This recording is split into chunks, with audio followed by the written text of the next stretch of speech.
عم تحلم بالثروة والشهرة وحابب تربح جائزة مالية وتصير مليونير؟ طيب إذا خبرتك إنه السعر ممكن يكون حياتك، بالمقابل شو رح تتصرف؟ رح تخاطر وتلعب أو تهرب؟ لعبة الحبار بتحول الحلم إلى كابوس، يا بتلعب وبتفوز أو رح بتموت. هذا المسلسل بعيد تعريف مفاهيم البقاء والخسارة، ومن أفضل وأروع المسلسلات يلي بتخلي دماغك يوصل للسما من الحماس والخوف والمتعة. وإذا كنت من محبين الأفلام والمسلسلات، شوف هذا المسلسل واكتب لي رأيك بالتعليقات. واليوم رح اشرح مسلسل لعبة الحبار الموسم الثاني شرح كامل لكل الأحداث حلقة بحلقة، وراح تلاقوا بوصف الفيديو الفواصل الزمنية لكل حلقة، لهيك فيكن تختاروا مشاهدة ملخص حلقة معينة أو المسلسل بالكامل. قبل ما نبدأ راح أذكركم بالأحداث المهمة بالموسم الأول الضرورية لمتابعة الموسم الثاني. وبالموسم الأول شفنا سيونغ الفقير وبيتمنى يكون معه الكثير من المال، وفجأة بأحد الأيام بيحكي معه شخص وبيعرض عليه الدخول بلعبة اسمها لعبة الحبار، وبمشاركته باللعبة ممكن يكسب المال. وأكيد سيونغ بيرضى وبصير اللاعب رقم 456. وبعد دخوله بيكتشف انه اشخاص كتير مشاركين باللعبة وكلهم فقراء ومديونين، والخسارة بهاللعبة تعني الموت. ولعبة بعد لعبة بيتمكن سيونغ من النجاة والوصول للنهاية، وكمان فاز بجائزة 45 مليار ون. ولكن جميع اللاعبين ماتوا. وبعد فوزه اكتشف انه الرجل العجوز اللاعب رقم واحد كان احد رجال الاعمال اللي صمموا اللعبة، وكان العقل المدبر ورا كل شيء. وبيتوفى الرجل العجوز بعد اللعبة بسبب مرض بالدماغ، وسيونغ بيقرر الانتقام، وخاصة لموت جميع أصدقائه باللعبة. وبيقرر إيقاف اللعبة حتى ما يموت أي لاعب آخر بالمستقبل. وبيبدأ الموسم الثاني مع البطل سونغ أبو شعرات حمر، وبيكون قرر إنه يلغي السفر ويرجع لينتقم من أصحاب اللعبة. وبيهدد المسؤول عن اللعبة إنه رح ينتقم ويدمر اللعبة ولو كان آخر يوم بعمره، بس المسؤول بخبره رح تندم وخلي شعراتك الحمر ينفعوه. والبطل بيكون مصدوم نفسيا، وبالحمام بيحاول يخلص على حياته، بس بيكتشف جهاز تنصت مزروع بإذنه وبشيله بطريقة صعبة، وبيقرر ينتقم. وبعدين منشوف الشرطي جون الجاسوس اللي كان بالموسم الأول، وتفاجأنا بالجزء الأول إنه طلع أخو مؤسس اللعبة. بعد ما خلع قناعه وتعرفنا عليه بلحظة صامتة، رمى عليه النار بكتفه بهدف إبعاده عن الجزيرة. وبعد سنتين تبدأ الحلقة الأولى بعنوان الخبث ولعبة الحظ، ومنشوف الشرطي جون أصبح شرطي مرور عادي وعم بيخالف شاب وصبية، وبيجي لعنده صاحبه وبيروحوا على مطعم، وصاحبه بيطلب منه العودة لقسم الجرائم وينسى يلي صار معه بالجزيرة، لأنه ما حدا من الشرطة صدق شو صار معه واعتبروه كذاب وما في هيك ألعاب، ولولا صاحبه كان طردوه من الشرطة. وبينتقل المشهد للبطل تونغ، وبيكون خايف وعم بيراقب الكاميرات، وبيجي لعنده صديقه وبيخبره انه صار لنا سنتين عم ندور على المسؤولين عن اللعبة بس ما في نتيجة. وسونغ بيخبره كل سنة بهذا التوقيت رح تبدأ اللعبة، وحاليا بيكونوا عم يدوروا على لاعبين بالقطارات، وبيعطيه ملايين المصاري لحتى يوظف ناس يراقبوا محطات القطار، وإلا راح يتنى سنة تاني. وصديقه كرمال المصاري مستعد يدور بالتمة، وبالفعل بيوظف مئات الأشخاص، وبيخبر الموظفين إنه إذا لقينا المسؤول عن اللعبة رح نحصل على مكافأة مليار ون. ومنشوف الشرطي جون كمان عم بيدور على الجزيرة مع صديقه القبطان، بس للأسف صار لهم سنتين وما استطاعوا إيجاد الجزيرة الغامضة. بس الشرطي بيعطيه مواقع جديدة، والمساعد تبع سونغ بيكون عم يشرح للموظفين عن شكل المسؤولين عن اللعبة، إنه لابس بدلة ومعهم أوراق لعبة داجي، وموجودين بمحطات القطار ومعهم بطاقة لعبة الحبار، وبيوزع الموظفين على كل القطارات، وبيوعدهم يلي بينجح رح ياخد 500 مليون ون. وهون تبدأ موسيقى الحبار، وأنا نوردن قلبي يرقص فرحا. انتم مستعدين؟ اكتبولي بالتعليقات. وبتمضى الأيام والبطل تونغ عم بيدور والشرطي كمان عم بيدور، ولكن من دون جدوى. ولما بيكون الموظفين عم يتخانقوا بعد ما فقدوا الأمل بيسمعوا صوت ضرب كف، وبالفعل بيكون المسؤول عن إيجاد اللاعبين عم يلعب لعبة داكجي مع أحد اللاعبين المختارين من أجل إعطائه كرت الانضمام للعبة. وفورا بيتصلوا مع المدير سونغ، والبطل بيطلب من رجاله يراقبوه ويلاحقوه. وبينتقل المشهد للاعب المختار وهو عم يتصل على الرقم، وكمان بنشوف صبية بعيادة نسائية وبتكون عم تبكي ومع البطاقة وبتتصل بالرقم وبتغادر العيادة. وبصراحة أنا حبيتها لهاي الصبية حتى قبل ما تبدأ اللعبة. انتو شو رأيكم؟ وبعدين بنشوف المسؤول عم يشتري معجنات ورجال سونغ عم بيراقبوه، والمسؤول بيكون عم بيدور على لاعبين بشكل عشوائي وبشوف متسول وبيعرض عليه طعام أو بطاقة يا نصيب ليشوف إذا بحب المراهنات أو لا. وبيطلب من المتسول يختار الخبز أو لعبة الحظ، والفقير بيختار لعبة الحظ ولكن بيخسر، والمسؤول بيغادر من دون ما يعطيه بطاقة دعوة وبيروح لعند شخص آخر وكمان بيعرض عليه الخبز أو لعبة الحظ. بيت كمان بيختار كرت اليانصيب وبيفشل بالاختبار، ومنشوف المسؤول عم بيجرب أشخاص كتير ولكن الكل بيفشل بالاختبار، بس آخر واحد بياخد الخبز. والمسؤول بعد ما جرب كل الأشخاص بالحديقة بيروح لمنتصف الحديقة وبيرمي كل الخبز على الأرض وبيصرخ لقد أعطيتكم فرصة لكي تتناولوا الخبز ولكن أنتم رفضتموه. وبيغادر المسؤول وتونغ بتوقف الشرطة، وبدي يشوف الشرطي جون اسم البطل بينقضم، ورجال سونغ بتحاول تمسك المسؤول منشان ما يهرب بس المسؤول بيضربهم وبيكون محترف قتال. والشرطي جون بيبحث على اسم سونغ وبيتذكر لما راح لعنده وطلب منه المساعدة مشان يدور على الجزيرة، بس سونغ اعتذر منه. ولما يوصل سونغ لعند رجاله بيشوف فقط دم وسكين، والمسؤول عم يطلع عليه من فوق المبنى وبيعرف انه هذا سونغ الفائز بالموسم الاول. وتاني يوم بنشوف المسؤول على اللعبة محتجز رجال سونغ ورابطهم بالحبل وبيخبرهم رح تلعبوا ورقة حجر مقص، الخاسر رح يموت برصاصة عن طريق لعبة الروليت الروسي، يعني رصاصة واحدة بالمسدس وخمس طلقات فاضية وانتو وحظكم. بعد عدة محاولات ما حدا بيموت، فالمسؤول بيخبرهم رح حط 5 رصاصة من أصل 6 وهيك فرصكم بالنجاة بتكون قليلة. يعني هو ابن حرام وبيصدمني من كمية الشر الموجودة عنده. الزعيم والمساعد بيلعبوا وبيخسر المساعد، ولكن الزعيم بيضحي بحياته من أجل مساعده. يا حرام. وبعد ما مات الزعيم المسؤول عن اللعبة بيحقق معه بيسأله عن سونغ، ومنشوف الشرطي جون عم يتسلل على مكان البطل سونغ وبدور وراه وبيقرب الملفات. وبعدين بيرجع سونغ على بيته، والآن مع المفاجأة الكبرى بيكون المسؤول عن اللعبة بداخل منزل سونغ بخبره كان لازم تسافر بالطيارة من 2 سنين بس انت ضليت تحاول تدور علينا. وسونغ بجاوب بسخرية بدي اتشكرك، انا بسببك لعبت وفزت واصبحت غني.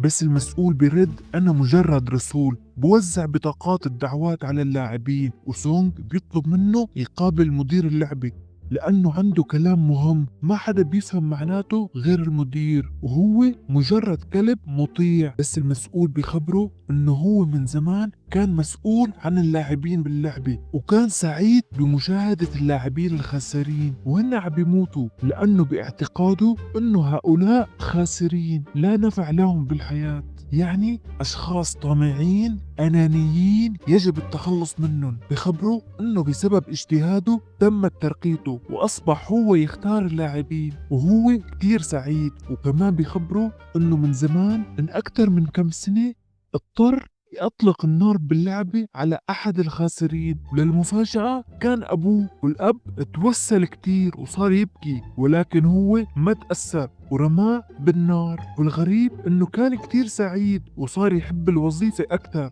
بس سونغ بيرد عليه حتى إذا كنت سعيد ونشيط أنت مجرد كلب عند أسيادك، ومستحيل شخص مثلك يعرف حجم المعاناة والتضحيات اللي بيقدمها الفائز بهاي اللعبة. بخبره ليس كل لاعب يستحق الموت. بس المسؤول بخبره رح نلعب لعبة اسمها الروليت الروسي، يعني واحد منا رح بيفوز والتاني رح بيموت، وإذا أنا تفزت رح بتلاقي عنوان المدير بجيبة البدلة، وبيشرح له عن اللعبة إنه رح يوضع رصاصة واحدة من أصل 5 رصاصات فارغة، والمحظوظ هو فقط رح بيفوز. وبتبدأ اللعبة على أصوات موسيقى وإثارة، وبيفتل المسدس، والمحاولة الأولى بتكون على سونج بس بتطلع الرصاصة فاضية، وبيجي دور المسؤول وبيضغط الزناد بعصبية، ولكن كمان بتطلع فاضية، والمحاولة الثالثة والرابعة بيطلعوا فاضيين، وهيك المحاولة الخامسة بتكون على سونج. احتمال نجاته 50%، والمسؤول بخبره انت خائف وعم بتفكر تغدر فيني وتطلق النار علي، واذا عملت هيك بتكون عم تعترف انك شخص سيء وبتستحق كنت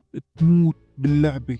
بس سونج بفاجئنا وبيضغط على الزناد وبتطلع فاضي، وهيك ما بيضل غير رصاصة واحدة بالمسدس وهي القاتلة، يعني المسؤول رح بيموت إذا كفى اللعبة. والمسؤول بينصدم وعيونه بيصيروا حمر وراسه بصير مربع، وسونج بخبره صار دورك، فيك تكفي بقواعد اللعبة وتموت، أو تنزع قناعك وتعترف انك انت المخادع يلي عم تخدع الناس وتستغل حاجتهم للمال. يعني بكل الحالتين المسؤول خسر يا حياته او رح يخسر المبدأ تبعه بالحياة، وهيك بيقرر المسؤول يضغط على الزناد ويموت حاله، وبتخلص الحلقة الاولى بخسارة المسؤول وسونج ربح عنوان مدير اللعبة، واهم شيء انه اثبت انه هو شخص جيد ويستحق الحياة.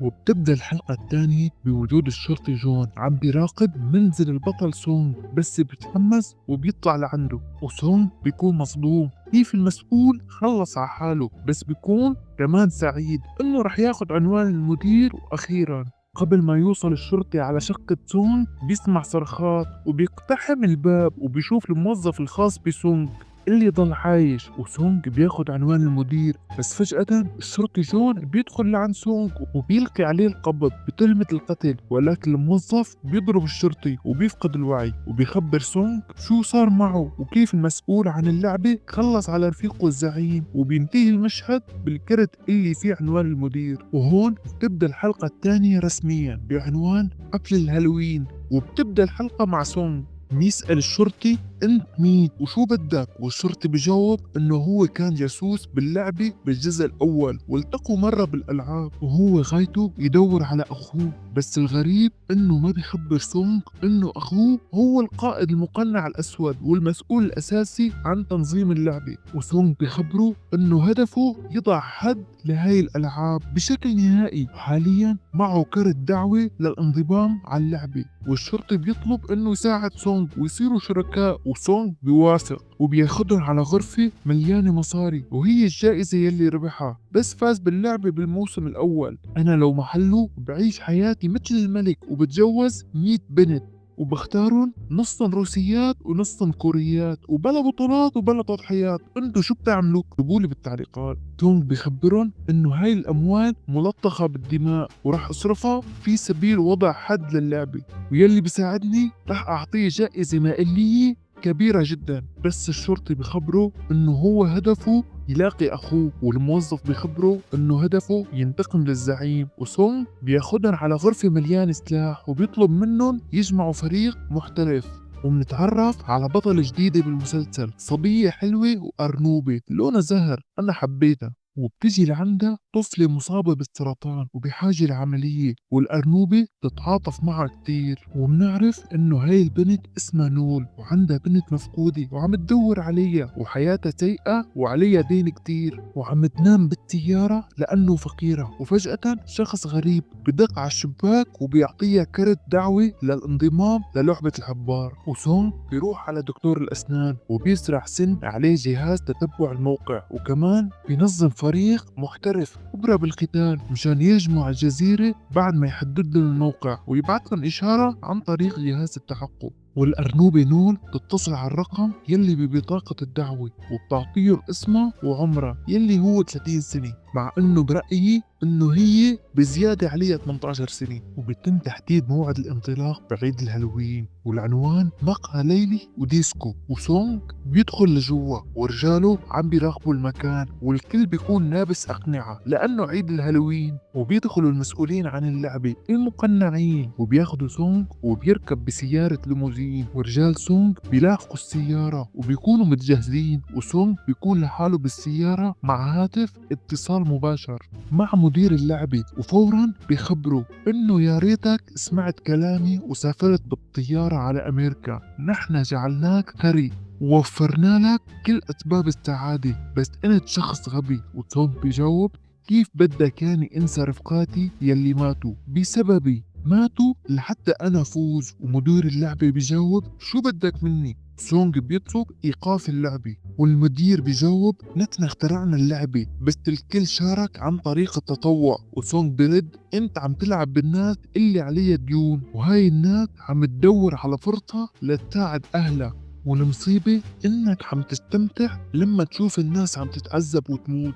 والمدير بيجاوب هؤلاء خاسرين وتم إقصائهم ولا يستحقون الحياة. ورجال سونغ بيكونوا لاحقين السيارة الليموزين، بس فجأة بيتم استهدافهم من قبل المسؤولين عن لعبة الحبار عن طريق قناص محترف، وهيك سونغ يصير وحيد تماما. ومدير اللعبة بيخبر سونغ شو مفكر حالك ذكي وبدك تلاحقني وتجبرني على إيقاف اللعبة بهي الطريقة البسيطة؟ وسونغ بياخد قرار جريء وبيطلب يشترك باللعبة مرة تانية. والمدير بيسأله شو مفكر حالك بطل وبدك تغير العالم؟ وسونغ بيطلب منه فرصة ليثبت له انه اللاعبين يستحقون الحياة، والمدير بيوافق وبينتشر منوم، وهيك بيكون سونغ رجع مرة تانية للعبة. والشرطي بينتقل للخطة البديلة، وهي انه يعرفوا عنوان الجزيرة عبر جهاز التعقب. ومنشوف الأرنوبة نول دخلت على شاحنة فيها غرف، وهون مع المفاجأة الكبرى عم تلبس لباس المسؤولين عن اللعبة، يعني هي مو لاعبة وإنما هي حارسة وشريرة. وهون أنا انصدمت لأنه كنت مكرش عليها وما زلت. اللي مثلي يكبس لايك. وبتبدأ الحلقة الثالثة من الموسم الثاني مع الشرطي، وبيكون مع رجال سونغ وعم بيحاولوا يجهزوا حالهم للانطلاق، وناطرين أي خبر لحتى يعرفوا عنوان الجزيرة من سونغ حفاظا على سلامته. وعنوان الحلقة الثالثة 001. وبيصحى سونغ بأول يوم من لعبة الحبار، كمان بيكون رقمه 456 مثل الموسم الأول، وبيصطفوا الجميع وبصيروا يتعرفوا على بعض. وبتحكي معه بنت وبتخبره انت ملعون وفي أرواح عم تهم حولك وبدها تنتقم منك، شكل هاي البنت عرافة. وأخيرا بيدخلوا المقنعين وبيرحبوا باللاعبين وبيخبرون انه اللعبة على 6 مراحل وهي موزعة على 6 أيام، وبيبدوا اللاعبين يتدمروا من المكان ومن الملابس ومن الأقنعة. لهيك المسؤول بيبدأ يعرض تفاصيل عن مدى سوء كل شخص وكيف أغلبهم محتالين ونصابين وكلهم مديونين بالملايين. تخيلوا هذا العجوز عليه دين بس 10 مليار ون، والمسؤول بخبرهم انه عندهم فرصة ليرجعوا على الحياة ويفوزوا بالمليارات ويزبطوا حياتهم. ومنشوف حصالة نقود عم تنزل، والمسؤول بخبرهم انه كل يوم راح بتزيد المصاري لحتى توصل ل 45 مليار ون، يعني المصاري بتنزل بناء على التقدم باللعبة، يعني المصاري موزعة على مراحل اللعبة. بعد كل مرحلة راح يحصلوا اللاعبين على فرصة للتصويت، يا يكفوا اللعبة ويستمروا أو ينسحبوا. وإذا اللاعبين صوتوا على الانسحاب فالمصاري راح تتوزع على الكل حسب تقدمهم بكل مرحلة.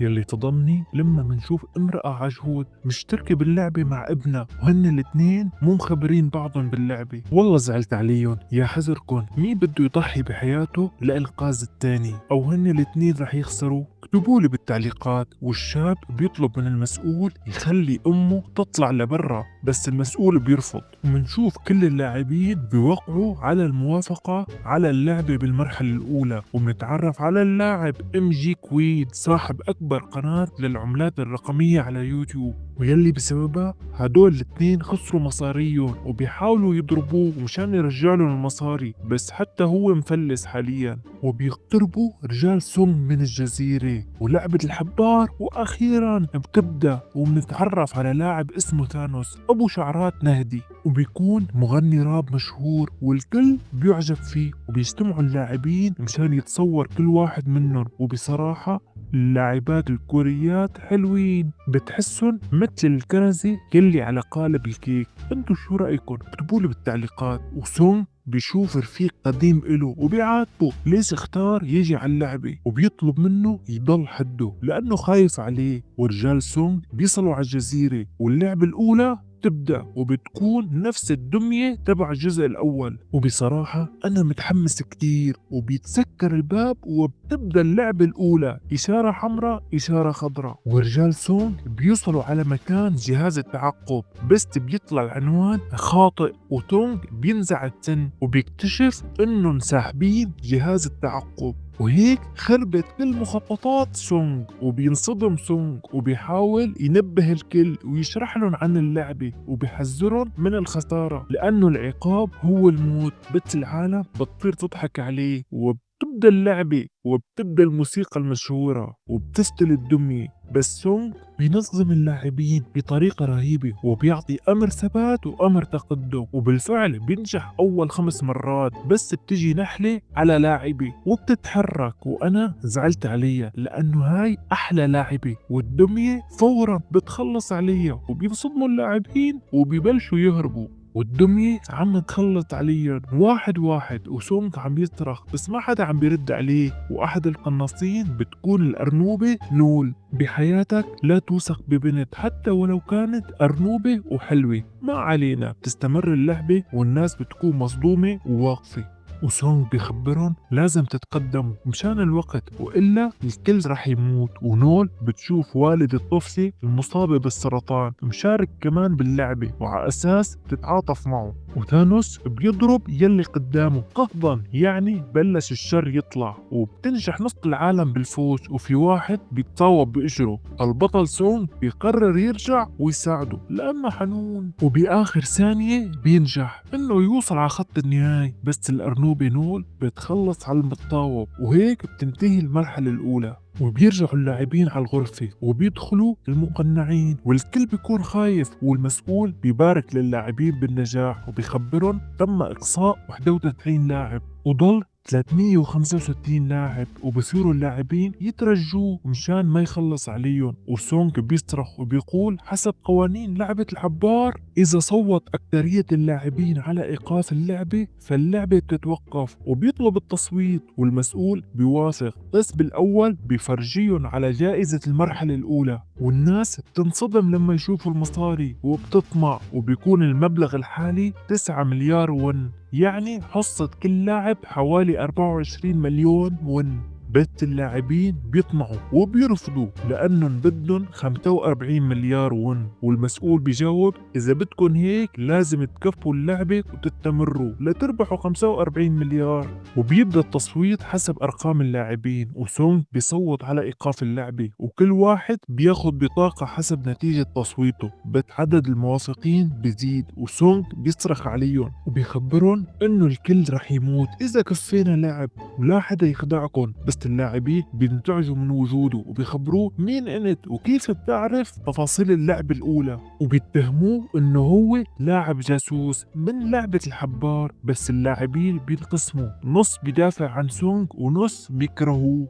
سونغ بيصرخ أنا لعبت هاي الألعاب من قبل واشتركت باللعبة، والكل هون بيسكت. وسونغ بيخبرهم كل اللاعبين يلي كانوا معي ماتوا، أنا كنت الفائز النهائي. بس الكل ما بيصدقوا، وثانوس بيطلب منه نصائح باعتباره خبير استراتيجي باللعبة، والمؤيدين لاستمرار اللعبة بيعتبروا وجود سونغ داعم للربح والاستمرار. يا حرام مو عارفانين شو رح يصير. وسونغ بيصير يترجى اللاعبين ليصوتوا لإيقاف اللعبة، بس المسؤولين بيجبروه يتوقف عن النقاش لأنه عم بيعطل عملية التصويت. وبتستمر عملية التصويت، بس الصدمة إنه بيتعادلوا الفريقين بعدد الأصوات، بس بيكون في لاعب أخير وقرار هذا اللاعب هو يلي رح يكون الحاسم، والفريقين بيصيروا يشجعوه وبيكون رقمه 1 مثل رقم العجوز بالموسم الأول، وبيصوت لاستمرار اللعبة. والآن مع المفاجأة الكبرى، اللاعب رقم 1 هو القائد المقنع والمسؤول الأول عن لعبة الحبار، وهو أخوه للشرطي جون. وهيك بتنتهي الحلقة الثالثة مع فشل سونغ لإيقاف اللعبة.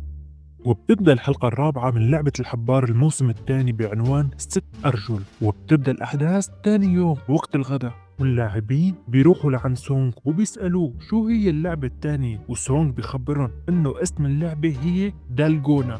ما حدا يكتب لي بالتعليقات دلعونا ويغني لي اغنية يا دلعونا دلعونا، لانه انا عم راقب التعليقات وشايف الكل. المهم سونغ بيشرح عن هاي اللعبة انه هي مؤلفة من 4 اشكال معمولة من حلاوة التذكار، وكل لاعب لازم يختار شكل، وأسهل شكل هو المثلث مثل ما بتتذكروا بالموسم الأول، وأصعب شكل هو المظلة. وبعد ساعة منشوف قائد اللعبة المتنكر وعامل حاله لاعب رقم 001، وبيسأل سونغ ليش رجع على اللعبة بعد ما ربح 45 مليار ون وصار غني. وسونغ برد انه هاي المصاري مو لإله، وبيشرح له انه المصاري هاي لكل حدا مات باللعبة، وهاي المصاري مليئة بالدماء. وثانوس بيروح لعند خبير العملات المشفرة ميونغ وبيطالبه باسترداد المبلغ المالي اللي خسره بسبب نصيحته بالاستثمار بهاي العملات الفاشلة. وكمان ثانوس بيضربه بالطعام على وشه، وميونغ بيضربه كمان، وبيوقع ثانوس على الأرض. وهون ثانوس بجن وبيبدأ يضرب ميونغ بشكل رهيب، وفورا اللاعب رقم 1 بيطلب من ثانوس يتوقف، ولكن ثانوس بيتمسخر على القائد. وهون منشوف اللاعب رقم 1 بيمسك ثانوس وبيضربه بطريقة محترفة، واللاعبين بيطيروا يصفقوا لأنه تغلب على ثانوس.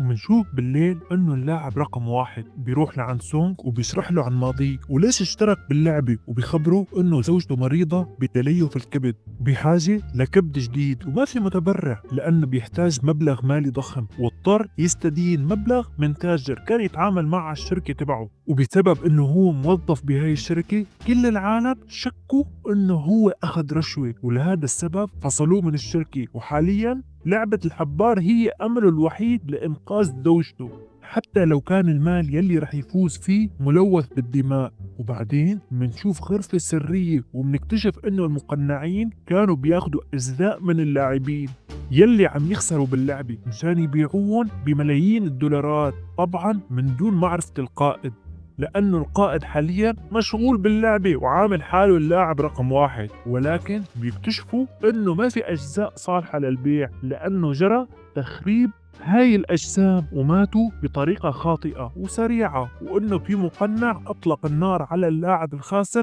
مرتين ليتأكد من الوفاة. والمشرف برد مين هذا المقنع؟ بيخبروه انه المقنع رقم 11 هو الفاعل، وبنعرف انه هي الارنوبة نول وعم تعمل هيك عن قصد، مو عارف حبها لهي البنت او اكرهها. انتو شو رايكم؟ وبعدين منشوف نول واقفة امام المشرف وبتعترف انه هي عم تطلق النار مرتين مشان تخرب الخطة تبعهم، لانه هي ضد سرقة اجزاء اللاعبين الخاسرين. والمشرف بيخبرها انه هو عم يراقبها ومعجب فيها من زمان لانه هي متفانية بعملها، ورح يمنحها فرصة تانية للاستمرار بالعمل. ولكن نول بترد خبرتني عن الوظيفة وشرحت لي عن ماهية الوظيفة بطريقة انه هي عبارة عن تخفيف معاناة من يشعرون باليأس، ولكن انت الان تغير الاتفاق، وانا مستحيل اشترك بهاي الخطة ومستحيل استغل اجزاء اللاعبين الخاسرين. والمشرف يخبرها انه هاي الاجزاء هي لانقاذ الاشخاص الاخرين بالعالم وبيغضب عليها، ولكن نول بترفض وبتبتسم وبتغادر.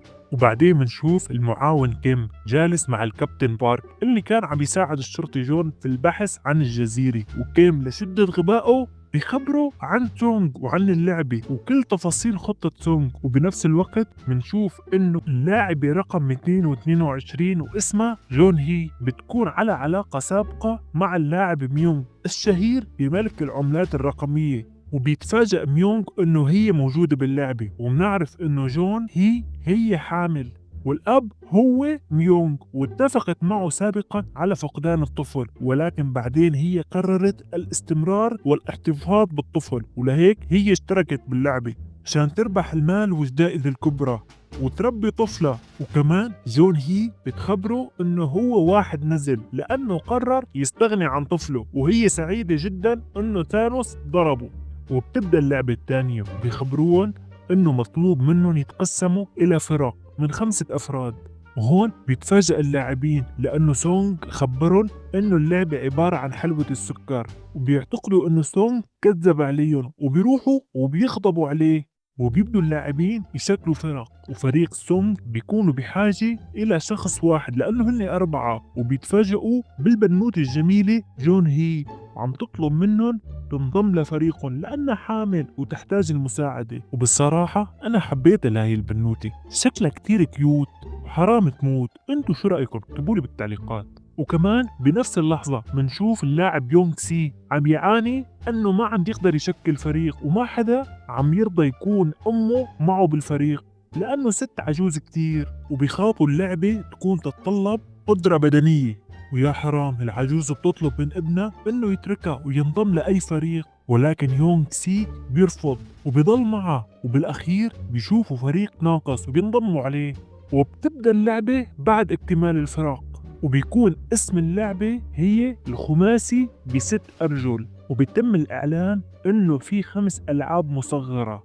واللعبة بتبدأ لما يكون أرجل جميع الفرق مربوطة ببعضهم، وبيخبرون إنه كل فرد من الفريق رح يلعب لعبة مصغرة كل 10 أمتار، وبس الفرد يفوز بيستطيع الفرد الثاني الانتقال إلى اللعبة المصغرة الثانية. والألعاب المصغرة هي على الشكل الآتي: اللعبة الأولى هي داكجي، واللعبة الثانية هي رمي الحجر، اللعبة الثالثة هي جونجي، والرابعة كيف ترمي البلبل، والخامسة والأخيرة هي إنه لازم تضرب الكرة برجلك 5 مرات، يعني بالعربي ترقص الكرة. لازم الفريق ينجح بالألعاب ال5 خلال 5 دقائق ونوصل لخط النهائي.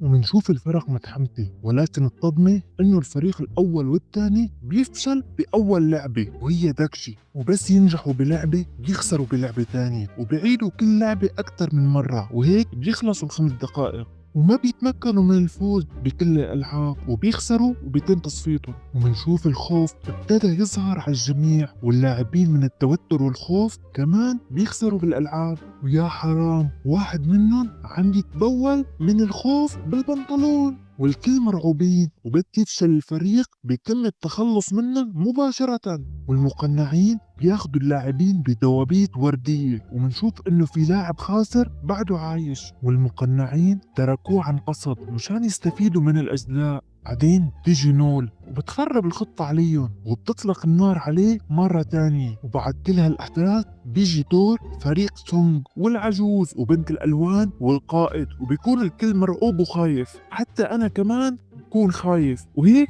تخلص الحلقة الرابعة. وهيك تبدأ الحلقة الخامسة من الموسم الثاني من لعبة الحبار. وبيبدأ الفريق وبيكون متحمس، ولكن هذا اللاعب بيفشل كتير بلعبة الداكجي، ولكن بالأخير بيفوز. ومنشوف يونغ سيك ذكر طريقة ذكية للمشي للخلف لزيادة السرعة وتوفير الوقت. ومنشوف والدة يونغ سيك متوترة وعم تفشل بلعبتها باستمرار، والجميع شاكك فيها بسبب سنها، ولكن بالأخير كمان هي بتفوز. بعدين بيجي دور السيدة المتدنية، وبتكون اللعبة تبعها اسمها بي بليد، والصدمة إنه ما بتعرف تلعب فيها وبتفشل باستمرار. وبالأخير السيدة تبع الألوان اللي بالكم بتضربها كفين مشان تركز أكتر وتساعدها على الفوز. وعلى الرغم من نفاذ الوقت بيتمكن الفريق من الفوز بآخر لحظة، وهذا الشيء بيعود لأنه سيدة الألوان فازت بلعبتها من خلال المحاولة الأولى. وآخر فريق بيكون فريق سيونغ. منشوف فريق سونغ انه عم بيفوز بكل الالعاب ومن المحاولة الاولى، والكل متألق ومبدع. ولكن اللاعب رقم 1 بيفشل باللعبة تبعه وبيبدأ يضرب نفسه وبيحاول مرة واثنين وثلاثة ولكن بيفشل. وهون سونغ بيحاول يهديه ويشجعه وبيقول له استمتع باللعبة. هون أنا اكتشفت إنه هذا القائد غبي كتير، لكن بسبب سونغ بينجح بالنهاية وبيفوز فريق سونغ. بعد ما تنتهي اللعبة منشوف الملثمين عم بيهاجموا نول بغرفتها وبيكونوا معصبين كتير لأنه هي أفسدت خطتهم وما عم تخليهم ياخدوا أجزاء محددة من اللاعبين الخاسرين، وعم تخلص على اللاعبين الخاسرين مرتين مشان تتأكد إنه الأجزاء غير صالحة للبيع. والملثمين بيحاولوا يضربوها وهي بتضربهم ولكن دون جدوى، وبيمسكوا فيها وبيهددوها انه اذا افسدت الخطة عليهم مرة تانية فراح يعتدوا عليها ويعملوا معها علاقة وكذا مزا. اللي فهم يكبس لايك. وبعدين بنشوف العجوز عم تتشكر بنت الالوان لانه ساعدتها باللعبة وبتحاول تفهم هدفها بالحياة، وبنت الالوان بترد انه هدفها هي تصير فتاة جميلة. كمان بنشوف انه اللاعب رقم 1 عم يتشكر سونغ وبيخبره انه رح يوافق على التصويت لانهاء اللعبة. وبعدين بيجي الملثمين وبيخبروا اللاعبين انه المبلغ اللي جمعوه من خلال اللعبة الثانية 20 مليار ون، ولكن جميع اللاعبين بيشعروا بالانزعاج من صغر المبلغ لأنه باللعبة الثانية توفى 110 لاعبين وهالعدد ضخم ولازم يكونوا المصاري أكتر. وبيبدوا يعترضوا ولكن الملثمين بيخبروهم رح نجري التصويت مرة تانية وفيكم تصوتوا إما لمواصلة اللعبة أو إيقافها. وبيبدأ اللاعب رقم 1 بالتصويت وبيختار هالمرة إيقاف اللعبة، ولكن منشوف يونغ سي اختار انه يصوت على استمرار اللعبة. وهون والدته تنصدم صدمة كبيرة، واللاعب رقم 1 بيلاحظ انه اكثر الاشخاص عم تصوت على الاستمرار باللعبة وما حدا مهتم بعدد الوفيات اللي صار باللعبة رقم 2. ولهيك بيصرخ بالكل وبصير يحذرهم من خطورة اللعبة والاستمرار فيها،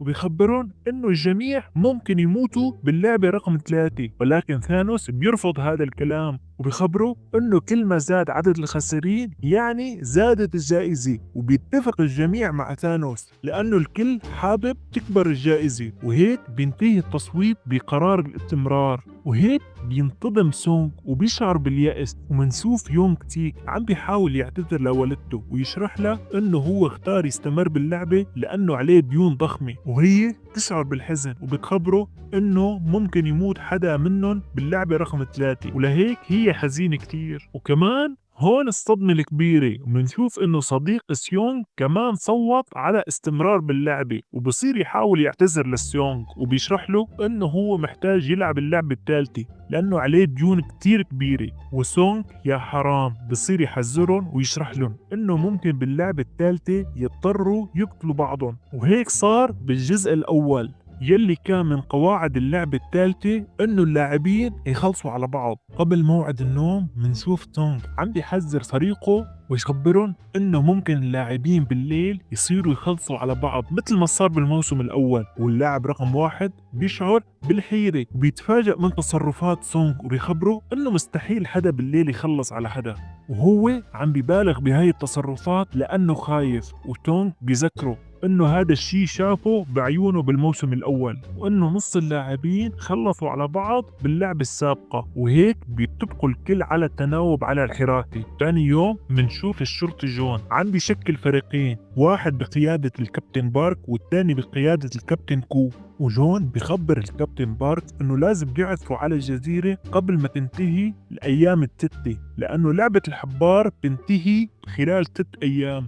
ومنرجع لعند اللاعبين ومنشوف انه تم الاعلان على اللعبة الثالثة اللي رح تبدأ خلال دقائق، وبيصعد اللاعبين على الدرج وبتبدأ الموسيقى والحماس عم يرتفع شوي شوي، وبيتم إبلاغهم إنه اللعبة الثالثة اسمها الاختلاط. وبيصرح ثانوس المجنون وبيشرحوا عن اللعبة إنه هي عبارة عن منطقة دوارة، كل شوي راح يتم الإعلان عن رقم ومهمتهم هي تكوين مجموعات بتطابق نفس الرقم، وبعد ما يتم تشكيل مجموعة الهدف هو دخول الغرف وإغلاق الأبواب خلال 30 ثانية. وهون الكل بصير يفكر كيف رح يشكل الفرق بالطابق الرقم المسموح بأسرع وقت ممكن.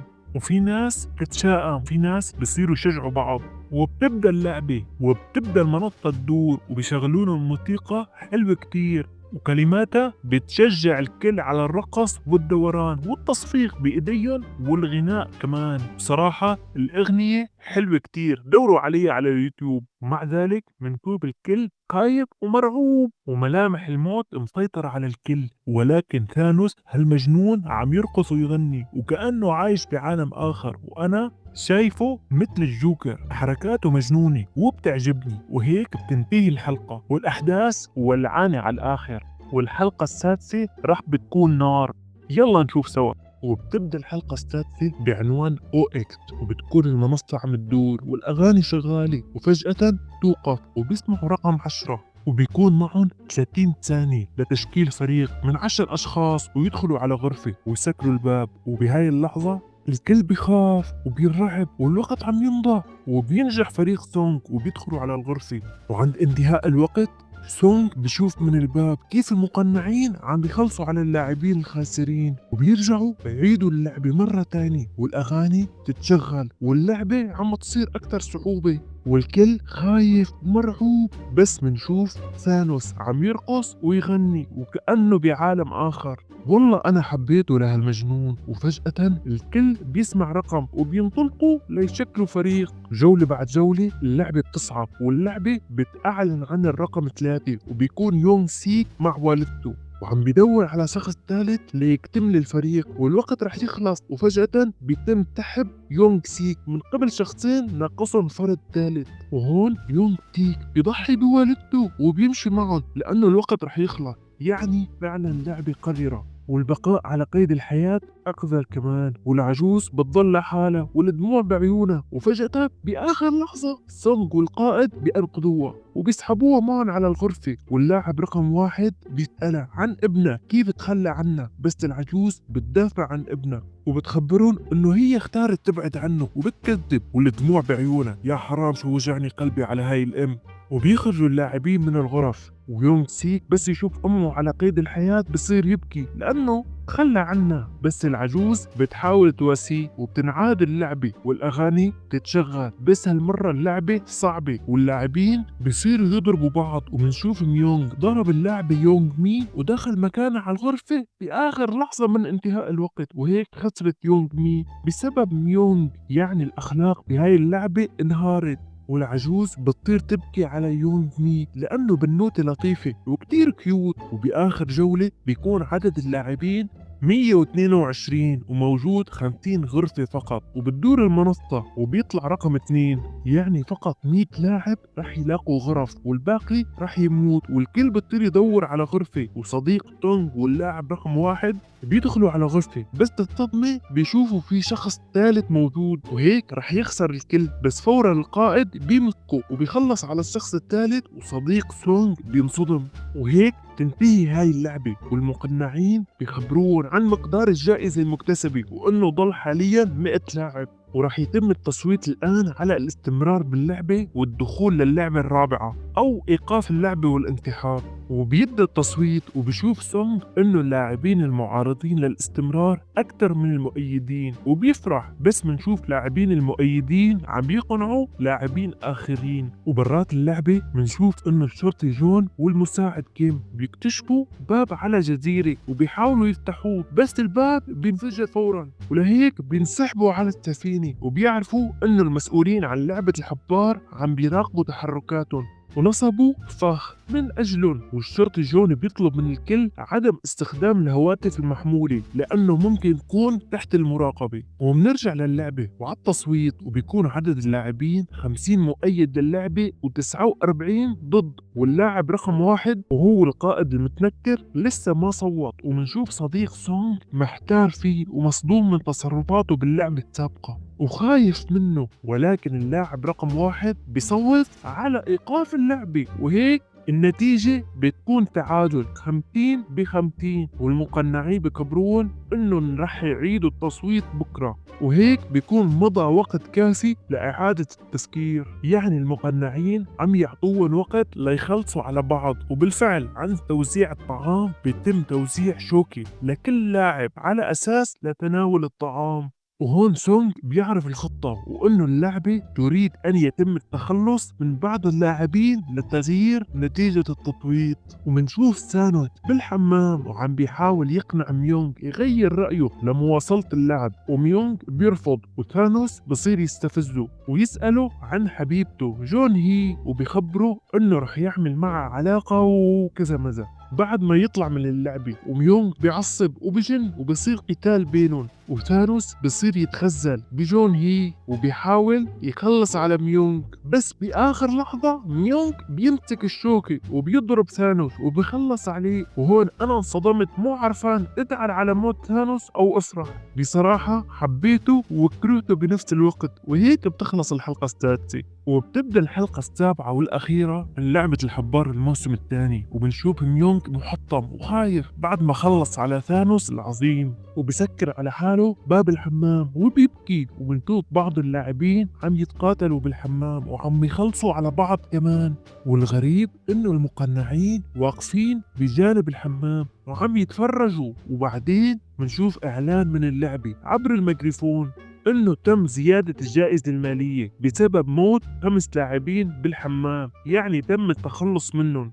وبصير اللاعبين المؤيدين والمعارضين يصرخوا على بعض ويتخانقوا، وكل واحد يتمسك برأيه ويحاول يفكر بخطة ليفوز بالتصويت بكرة. وبينتقل المشهد على السفينة، وبنشوف الكابتن بارك عم يلعب بطيارة الدرون ويخربها، وبيمسكوا صاحب الطيارة وبشك فيه، وهون الكابتن بيضربه وبيرميه بالبحر. وبنفس الوقت بيجي المساعد كيم وبيخبره سمعت صوت صراخ، بس الكابتن بيخبره انه هو كمان سمع صوت ضوضاء وصراخ، بس اكتشف انه الصوت فقط عبارة عن امواج البحر. وهيك بنعرف انه الكابتن هو جاسوس مرسل من لعبة الحبار. وبنرجع للعبة وبنشوف اللاعبين المؤيدين لمواصلة اللعبة عم بيخططوا ليتخلصوا من اللاعبين المعارضين، والخطة راح تبدأ بالليل عند انطفاء الأضواء. وبنشوف إنه المقنعين كمان بيعرفوا الخطة وعم يتجهزوا ليتدخلوا، طبعا بعد ما اللاعبين يخلطوا على بعض. بس بنشوف سونغ عم بيفكر ويقترح خطة مجنونة على فريقه، وبيخبرهم إنه بس تنطفي الأضواء نحن راح نتخبى تحت السرير وما راح نقاوم، وبس يدخلوا الملثمين راح نعمل حالنا أموات، وبلحظة سريعة ناخد أسك الملثمين ومنسيطر على اللعبة. بس اللاعب رقم 1 بيعترض وبيخبره إنه المقنعين أكثر عدد وراح يموت عدد كبير من فريقنا أثناء المقاومة، وكمان وأثناء الاختباء راح يموت جزء كبير من الفريق المعارض لاستمرار اللعبة. ولكن سونغ بيرد إنه هاي فرصتنا الوحيدة لإنهاء اللعبة وبحاجة للتضحيات، واللاعب رقم 1 يلي هو القائد المتنكر بينتظم من استعداد سونغ للتضحية بأرواح الفريق من أجل الجميع. وهيك بيضحك لأنه هزم سونغ وغير قناعاته بمبدأ الغاية تبرر الوسيلة. وعند وقت النوم بيتخبى فريق سونغ تحت الأسرة ليتجنب اعتداء فريق المؤيدين للعبة. وعند انطفاء الأضواء بتبدأ حرب عنيفة، واللاعبين عم بيصرخوا وعم بيخلصوا على بعض بأبشع الطرق. ومع كل هالصرخات سونغ وفريقه متخبي وعم ينتظروا دخول الملثمين، وسونغ مركز 1000% على الخطة. بعد إقصاء عدد كبير من اللاعبين المعارضين بيدخل فريق الملثمين وبيطلب من الجميع الاستسلام والنوم على الأرض، وسونغ وفريقه بيعملوا حالهم ميتين. وبلحظة خاطفة بيقوموا وبياخدوا سلاح الملثمين وبيفتحوا النار على المقنعين وبيتمكنوا من القضاء عليهم. ولكن سونغ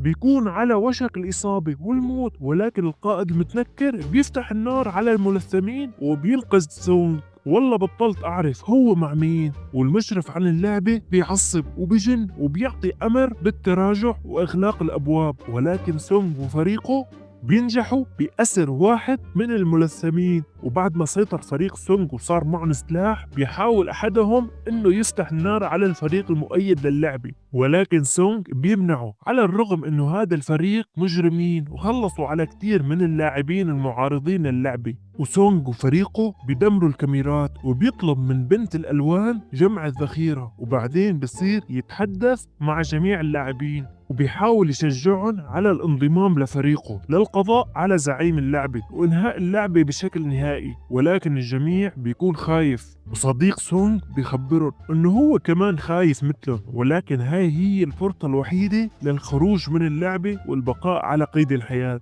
وبشجع اللاعبين على الانضمام، ومنشوف كم لاعب انضموا واستلموا سلاح، وحتى يونغ بيك حاول ينضم بس والدته منعته. وسونغ بيتكلم مع الأثير وبينزع عن وشه القناع وبيطلب منه يدله على مكان الزعيم، وفعلا بيمشي امامهم وبيدلهم. ولكن فجأة الملثمين بيظهروا وبصير في تبادل اطلاق نار، والمشرف بيحذر الملثمين من السماح للاعبين من الاقتراب من غرفة التحكم. ولكن تونغ وفريقه عم يقتحموا المكان ويصعدوا أكتر وأكتر، والأسير عم يختصر عليهم المسافات وبيخبرهم إنه بالقناع تبعه في رمز مرور لأبواب المقفولة ولازم يكون لابس القناع ليفتح الباب. بس فجأة بتجي رصاصة على راس الأثير وبيموت، وبيتخبى تونغ وفريقه وبصير في مناورة وتبادل للنار.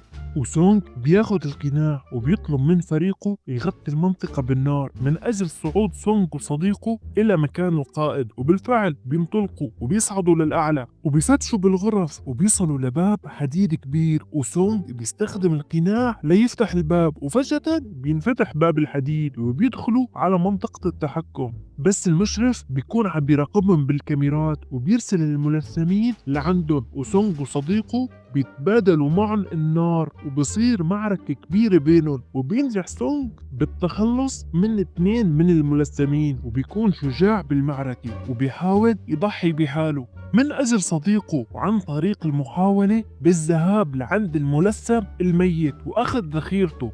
وبعد ما نجح واستولى على الذخيرة بيرجع لعند صديقه وبيحاولوا يقاوموا، بس عدد الملثمين بيكون كتير كبير والذخيرة راح تنتهي. وسونغ بيطلب الدعم من اللاعب رقم 1، وفورا القائد المتنكر بيلبي النداء وبيصعد مع 2 من اللاعبين على غرفة التحكم. وهو ماشي بينظر على الكاميرا بطريقة خبيثة وبيوصل لعند سونغ وصديقه، ويا حرام سونغ بيعامله مثل الأخ العزيز وبيوثق فيه ثقة عمياء وبيعطيه آخر مخزن ذخيرة معه وبيطلب منه الالتفاف على الملثمين من الخلف والهجوم. وخلال هذا الوقت بيكون الفريق الأول لسونغ عند السلالم نفذ منه الذخيرة وعم بيقاوموا بأصعب الطرق، واللاعبين بيطلبوا من اللاعب دي هو إنه يرجع على مقر اللعبة ويجمع الذخيرة من الملثمين الأموات. وفعلا بيروح دي هو، بس هو وعلى الطريق بيصيبه الذعر وبيخاف، وخاصة مع إطلاق النار الكثيف. وبالفعل بيوصل على المقر وبيجمع الذخيرة، ولكن عند العودة بيشعر بالرعب والخوف وبطير يرجف وبيقرر عدم العودة والاستسلام وبيرمي الذخيرة ولا تلكي على الأرض وبيتجاهل نداء استغاثة فريقه عبر اللاسلكي. وكمان منشوف اللاعب رقم 1 انطلق مع 2 من اللاعبين لمواجهة الملثمين، ولكن بلحظة مفاجأة غدر فيهم وخلص عليهم من الخلف. وبيتصل مقسوم باللاسلكي وبيخبره انه الامر انتهى، وبيتظاهر انه هو عم بيموت ويلفظ انفاسه الاخيرة وبيطلق النار وكأنه تم القضاء عليه. يعني بصراحة هو لعيب على الآخر وفعلا قائد حقيقي، بس قائد سلبي وليس إيجابي. وهون سونغ بينصدم وبيشعر بالحزن على وفاة صديقه يلي هو اللاعب رقم 1، لأنه اعتقد أنه الملثمين خلصوا عليه. وهيك بيكون تونغ عم ينهار بشكل رهيب من الداخل، ومنشوف فريقه عم بيموت واحد ورا واحد وما ضل في ذخيرة معهم. ولهيك بيخبروا سونغ على اللاسلكي انهم راح يستسلموا لانه انتهت الذخيرة، وبعد ما استسلموا الملثمين بيفتحوا عليهم النار وبيخلصوا عليهم. وسونغ وصديقه كمان تنفذ معهم الذخيرة وبيقرروا الاستسلام. وبهاي اللحظة الأسطورية بيظهر اللاعب رقم 1 وبيكون لابس ثياب القائد والقناع الأسود الأسطوري على وشه، وبيحكي مع سونغ وبيسأله هل استمتعت بلعب دور البطل؟ وبيخبره انظر إلى عواقب لعب دور البطل. وبلحظة مفاجأة بيرمي صديق سونغ بالنار، وسونغ بس يشوف صديقه بيصطدم وبيتحطم 1,000,000% على موت صديقه. وبيغادر الزعيم بعد ما تأكد من القضاء على تونغ بلعبة نفسية عنيفة، وسونغ بيصير يبكي على فقدان صديقه. ومع هذا المشهد بينتهي الموسم الثاني، وبينتقل المشهد على تلميح بسيط للموسم الثالث، مقطع دعائي لدمية جديدة راح تنضم مع الدمية الأساسية تبع لعبة إشارة خضراء إشارة حمراء. ومنعرف إنه الموسم الثالث رح يكون بصيف عام 2025. أنا متحمس 1,000,000% للموسم الثالث. انتو شو شعوركم وتوقعاتكم للموسم الثالث؟ شاركوني رأيكم بالتعليقات، ولا تنسوا زر اللايك والاشتراك. كان معكم نوردن، بحبكم يا أحلى عيال.